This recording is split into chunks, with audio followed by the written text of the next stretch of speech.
Assalamualaikum warahmatullahi wabarakatuh.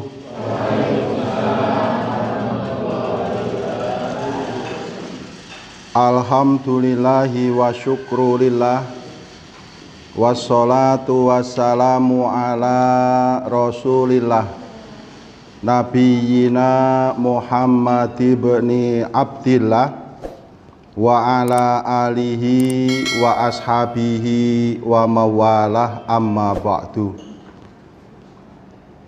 Bapak Ibu jamaah pengajian haji Ma'abdah 510, terkhusus untuk yang sama-sama kita hormati ketua pengajian kita Bapak Insinyur Haji Joko Yulianto. Ini alumni Fakultas Teknik UGM ya Pak Joko. Ijazahnya asli ya Pak Joko.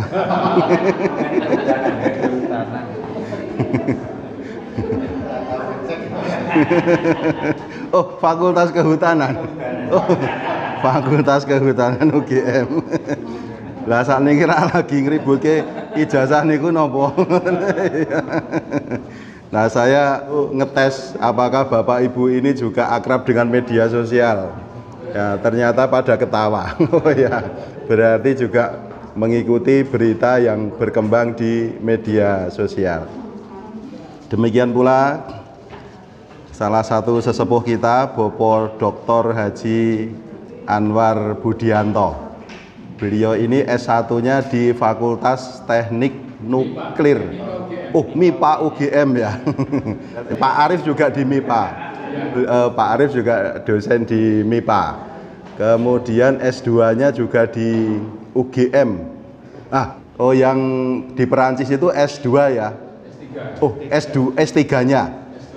Oh, S2 dan S3 di Perancis ya. Jadi rombongan kita luar biasa. Ada Profesor Haji Satibi juga, Dekan Fakultas Farmasi UGM. Demikian pula yang lain-lain, Bapak Ibu semuanya yang hebat-hebat dan tetap bersemangat. Yang saya hormati, rahimakumullah.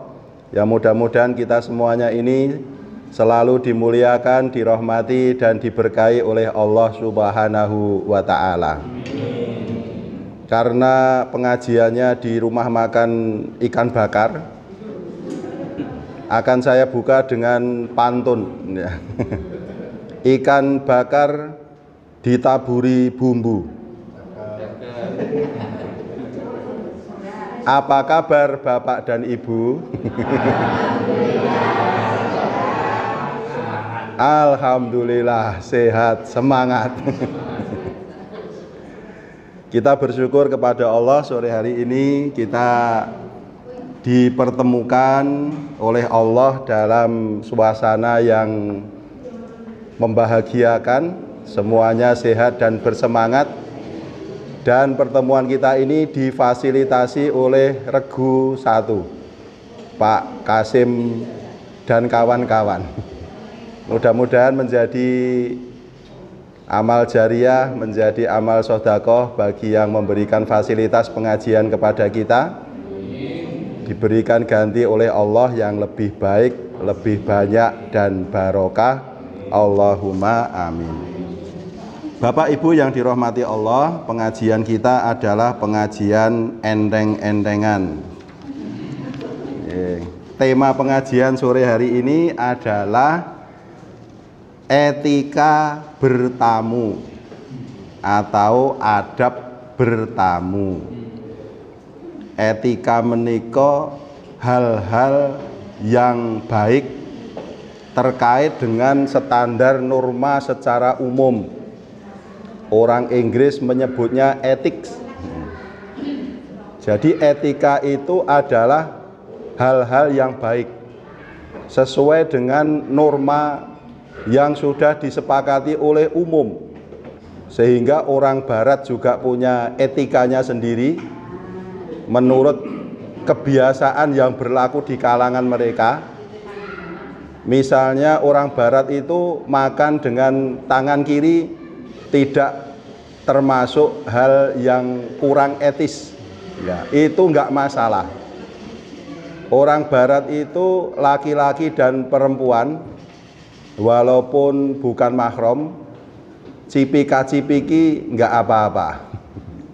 Tapi etika kita ini di samping etika umum yang berlaku di masyarakat, etika kita ini adalah etika Islam. Etika-etika yang sudah diajarkan di dalam Al-Quran dan sunnah Rasulullah Muhammad Sallallahu Alaihi Wasallam. Sehingga hal-hal yang bertentangan dengan itu kita anggap tidak beretika. Semua sepakat bahwa etika itu adalah hal-hal yang baik. Tapi pengertian baik itu masing-masing punya persepsi sendiri. Nah, kita ukuran kebaikan kita adalah Islam. Apa yang sudah diajarkan oleh agama kita. Sehingga umat Islam di seluruh dunia itu mempunyai landasan etika yang sama. Dasarnya adalah Al-Quran dan As-Sunnah. Bapak Ibu yang dirahmati Allah, menghormati tamu itu adalah etika Islam, akhlakul karimah yang diajarkan oleh agama Islam. Malah oleh Nabi Shallallahu Alaihi Wasallam dikatakan sebagai penyempurna iman. Ada hadis sahih yang diriwayatkan oleh Imam Bukhari, "Man kana yu'minu billahi wal yaumil akhiri fal yukrim dhaifahu." Barang siapa yang beriman kepada Allah dan hari akhir, maka hendaklah dia memuliakan tamunya. Jadi memuliakan tamu bagi orang yang ketamon itu adalah salah satu indikator, salah satu tanda kesempurnaan keimanannya. Seseorang yang menghormati dan memuliakan tamunya berarti dia sempurna keimanannya. Nah, ini hadis riwayat Bukhari. Jadi dari segi tuan rumah yang menerima tamu, ya, yang ketamon, ketekan dayoh, nggih. Tasih pirsa to nggih basa dayoh niku nggih. Niki bahasa daerah sing pun arang-arang tinggi. Sepertinya nanti lambat laun akan hilang. Mungkin anak saya sudah nggak paham dayoh itu apa. Cah sakniki kita pun mboten ngertos dayoh itu apa ning. Nah, bagi yang tuan rumah yang kedatangan tamu, dia diajarkan oleh agama kita, etikanya adalah menerima tamu itu dengan sebaik-baiknya, yaitu memuliakan tamunya. Nabi kita memerintahkan fal yukrim, maka muliakanlah dhaifahu, tamunya. Ya. Ini adalah fi'il amar, kata kerja perintah. Fal yukrim, muliakanlah dhaifahu, tamunya. Jadi etika Islam, akhlakul karimah yang diajarkan agama Islam, kalau kita kedatangan tamu, tamu itu harus kita muliakan. Nah, sekarang dari segi yang bertamu, insya Allah etika menerima tamu lain kesempatan akan kita bahas. Dari sisi yang bertamu, ada etika yang diajarkan oleh agama kita. Bertamu itu ada dua macam. Yang pertama adalah bertamu untuk memenuhi undangan. Seperti sore hari ini kita bertamu kepada Regu 1 di dalam rangka memenuhi undangan dari ketua pengajian kita. Atau Bapak Ibu datang bertamu karena undangan yang punya rumah yang sedang memiliki hajat walimahan misalnya. Yang kedua adalah bertamu atas inisiatif sendiri. Saya bertamu kepada Pak Haji Cukup, saya bertamu kepada Pak Haji Toto atau Pak Haji Satibi atas inisiatif saya sendiri. Jadi ada dua macam orang bertamu. Yang pertama bertamu dalam rangka memenuhi undangan. Ini adalah suatu kewajiban bagi seorang muslim. Ada hadis Nabi Shallallahu Alaihi Wasallam dari Abu Hurairah radhiyallahu anhu bahwasanya Nabi Shallallahu Alaihi Wasallam pernah bersabda, hakul muslimi alal muslimi khomsun. Hak seorang muslim atas muslim yang lain itu ada 5. Yang pertama ada raddus salami, menjawab salam. Yang kedua wa iyadatul maridi, menjenguk yang sakit. Yang ketiga wattiba'ul janazati, mengiringi jenazah. Yang kelima wa ijabatu dakwati, memenuhi undangan. Yang kelima wa tasmiyatul atisi, mendoakan orang yang bersin. Jadi 5 hal itu yang merupakan kewajiban bagi kita. Ini adalah etika Islam, bertamu dalam rangka memenuhi undangan atau karena ada hajat tertentu. Itu termasuk kewajiban di dalam agama Islam. Maka ijabatu dakwati, memenuhi undangan, ini bagi orang Islam wajib. Ada orang Islam kok diundang oleh orang Islam yang lain, hukumnya wajib datang. Diundang untuk resepsi pernikahan atau walimahan, diundang pada acara khitanan, diundang pada acara tasyakuran, diundang pada acara pengajian, dan lain-lain. Itu hukumnya wajib datang Bapak Ibu. Itu adalah hak saudara kita yang harus kita penuhi. Ya, misalnya Bapak Haji Anwar Budianto punya hajat, kemudian mengundang kita. Nah, kedatangan kita itu wajib. Nah, ini adalah etika Islam yang dituntunkan oleh Nabi kita Rasulullah Muhammad Sallallahu Alaihi Wasallam. Nah, menghadiri undangan itu adalah penghormatan kepada yang mengundang, yang dampaknya memberikan perasaan senang dan bahagia. Jadi kalau ada saudara kita yang mengundang kita kok kita datang, nah yang mengundang itu senang, bahagia sekali. Diundang kok rawuh tenan, diperlokke rawuh. Kadang-kadang dari jauh, dari luar kota diperlokke datang. Ya, jadi bertamu untuk memenuhi undangan itu sifatnya wajib bagi kita Bapak Ibu. Kecuali ada udzur bagi kita. Kalau sempat kita pamit, mohon izin Bapak, saya tidak bisa memenuhi undangan Bapak karena saya sedang sakit misalnya, karena saat ini saya sedang di luar kota, karena saya sedang umroh, karena saya sedang dinas di luar kota, dan sebagainya. Nah, yang seperti itu, maka etikanya kalau kita tidak bisa datang, kita harus pamit ya. Nah, maka latihannya di rombongan kita ini, karena yang undang ini kan saudara kita sesama muslim. Kalau kita diundang pengajian, kalau misalnya kita tidak bisa hadir, nah, kita biasakan kita pamit ya, supaya kita memenuhi ketentuan yang diajarkan oleh Rasulullah Muhammad Sallallahu Alaihi Wasallam. Yang kedua Bapak Ibu, bertamu atas inisiatif sendiri. Ada beberapa etika Islam yang diajarkan kepada kita. Yang pertama, ketika datang bertamu hendaklah dengan cara yang baik. Mengetuk pintu dengan lembut, mboten sah nganggo watu, atau menekan bel bila tersedia bel, kemudian mengucapkan salam.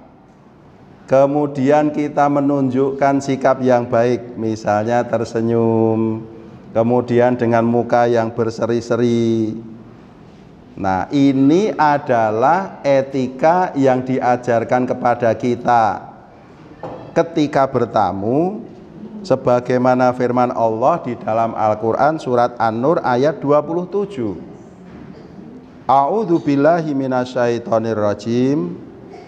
Ya ayyuhalladzina amanu la tadkhulu buyutan ghaira buyutikum hatta tasta'nisu wa tusallimu ala ahliha dzalikum khairul lakum la'allakum tadzakkarun.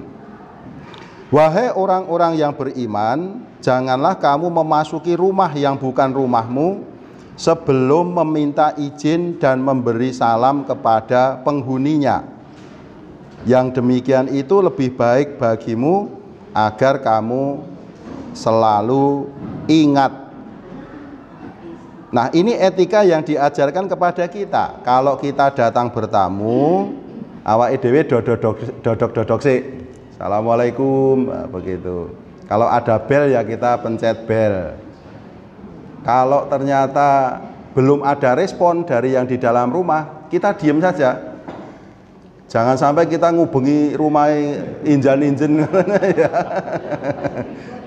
Jangan sampai nginjen ya. Karena siapa tahu yang di dalam itu sedang dalam kondisi yang tidak pantas untuk dilihat. Nah, kan bisa jadi begitu. Yang kedua, hendaklah kita memiliki niat yang baik. Dasar etikanya adalah Al-Quran surat Al-Hijr ayat 51 sampai dengan 54. Wa nabbihum an dhaifi Ibrahim idh dakhalu alaihi faqalu salama qala inna minkum wajilun qalu la taujal inna nubasyiruka bihulamin alim qala abasyartumuni ala ammassaniyal kibaru fabima tubasyirun. Dan kabarkanlah kepada mereka tentang tamu-tamu Ibrahim ketika mereka masuk ke tempatnya lalu mereka mengucapkan salam. Tamunya ini adalah malaikat, Bapak Ibu, yang diutus oleh Allah untuk bertamu kepada Ibrahim. Berkata Ibrahim, sesungguhnya kami merasa takut kepadamu. Barangkali ora sak baene gitu ya. Terus kita takut iko ora sak lumrahe. Ora sak lumrahe wong ya. Seperti kita kalau kedatangan orang sing ora sak baene kan keweden. Apa meneh wonge seragam. Ya, seragam coklat-coklat. Kok datang ke rumah ada apa ini ya. Nah, gitu kita takut. Ibrahim ketika ketamun malaikat itu juga takut. Mereka berkata, la taujal, janganlah kamu merasa takut. Inna nubasyiruka bihulamin alim, sesungguhnya kami memberikan kabar gembira kepadamu dengan kelahiran seorang anak laki-laki yang akan menjadi orang yang alim. Jadi tamu ini, malaikat ini mengabarkan akan lahirnya Ismail. Berkata Ibrahim, apakah kamu memberi kabar gembira kepadaku padahal usiaku telah lanjut? Maka dengan cara bagaimanakah bisa terlaksana berita gembira yang kamu kabarkan ini? Nah, Ibrahim surprise. Nggih napa? Mosok ngaten ya. Lah pripun mosok kula saged gadah keturunan, kula sampun sepuh ngaten menika nggih. Nah, begitu. Nah, etika yang bisa kita ambil Bapak Ibu, para malaikat datang mengucapkan salam, Ibrahim mempersilahkan masuk, Ibrahim mengungkapkan perasaannya, kulo ajrih, saya takut. Ya, Anda ini siapa begitu. Nah, tamu yang datang itu etikanya memberikan ketenangan kepada yang punya rumah. La taujal, jangan khawatir, jangan takut. Seumpama yang kita datangi ini kelihatan keweden ngoten nggih, ya. Kelihatan ketakutan gitu. Ngaten Bapak, sowan kula mriki namung silaturahmi kok, ngaten ya. Misalnya kan kadang-kadang kan orang yang datang itu mengagetkan kita, ya. Ojo-ojo iki nggawa kabar sing ora apik, ya. Kok ada orang dari kampung saya di Solo kok pagi-pagi sekali sudah datang ke rumah. Lah saya kan khawatir, ini ada apa gerangan. Maka etikanya yang bertamu itu segera memberikan klarifikasi dan konfirmasi. Sowan kula mriki niku ngaten kok namung silaturahmi, keleresan niki badhe wonten acara kedah meruput. Ngaten ya. Nah, jadi intinya kita harus memberikan ketenangan kepada yang punya rumah. Dan niat kita datang itu hendaklah untuk memberikan kegembiraan, memberikan kabar gembira. Nah, intinya begitu. Jangan sampai kemudian kita datang yang membuat orang yang kita datangi itu susah. Yang kedua Bapak Ibu, waktunya kurang berapa menit Pak Joko? Selesai saat ini jam pinten? 17 lebih 8, kita selesaikan 17 lebih 15 ya. Iya, berarti 7 menit lagi. Kalau dilengke, saya nek ngomongnya sok lali. Yang kedua, etika kita bertamu adalah meminta izin dan berkunjung pada waktu yang tepat. Nasihat Nabi Shallallahu Alaihi Wasallam kepada kita, hadisnya sahih juga, hadis riwayat Bukhari dan Muslim. Qala Rasulullah sallallahu alaihi wasallam, al istidhanu salasun fa in adzana laka wa illa farji'. Minta izin masuk rumah itu 3 kali. Jika diizinkan untuk kamu masuk, maka masuklah. Jika tidak, maka pulanglah. Nah, ini adalah etika bertamu. Nek kula nuwun niku ping 3. Mulane jarak antara kula nuwun satu dan satunya jangan kecepatan. Nanti tidak terlalu cepat 3 kalinya ya. Kula nuwun dok ya. Dileti. Kula nuwun lagi ya, sampai kira-kira lah 10 menit kok nggak ada jawaban. Ya, berarti sepertinya tidak di rumah. Yang kedua, mungkin sepertinya sedang tidak berkenan menerima tamu. Saged to nggih Bapak Ibu? Karena sedang sedih misalnya, baru menangis, matanya sembab. Kalau dia keluar menemui tamunya, nanti tamunya akan galau hatinya atau berpikir macam-macam. Kok ini tuan rumahnya kok baru sembab, matanya merah, bidu-bidu, ada apa gerangan? Ya, jangan-jangan ini kisahnya Leslar terjadi di sini. Nah, ngoten. Kula nggih update Pak Bangsa ngoten-ngoten niku. Ben, nah maksudnya ben kena cerita ning nggon pengajian. Alasan nggih. Nah gitu, jadi minta izin masuk itu 3 kali. Ya, bisa jadi yang punya rumah itu memang sedang tidak ingin menemui tamu. Bisa jadi dia di rumah, tapi kondisinya mungkin sakit. Ya mungkin pusing, ya vertigo, jalan saja sempoyongan. Ya sudah, dia nggak bisa membukakan pintu untuk kita. Yang kedua, barangkali itu tadi sedang sedih hatinya, sedang galau, sedang nangis. Kalau mau keluar nggak enak, oh iya. Atau lagi nanggung. Lagi nanggung panjenengan penggalihipun saged datang pundi-pundi ya. Sehingga tidak mau keluar untuk menemui tamunya. Jadi minta izin itu 3 kali. Kemudian kita juga harus menghindari waktu-waktu yang disebut aurat, yaitu sebelum sembahyang subuh, ketika kamu menanggalkan pakaian luarmu di tengah hari, dan sesudah sembahyang isya. Itulah 3 aurat bagi kamu.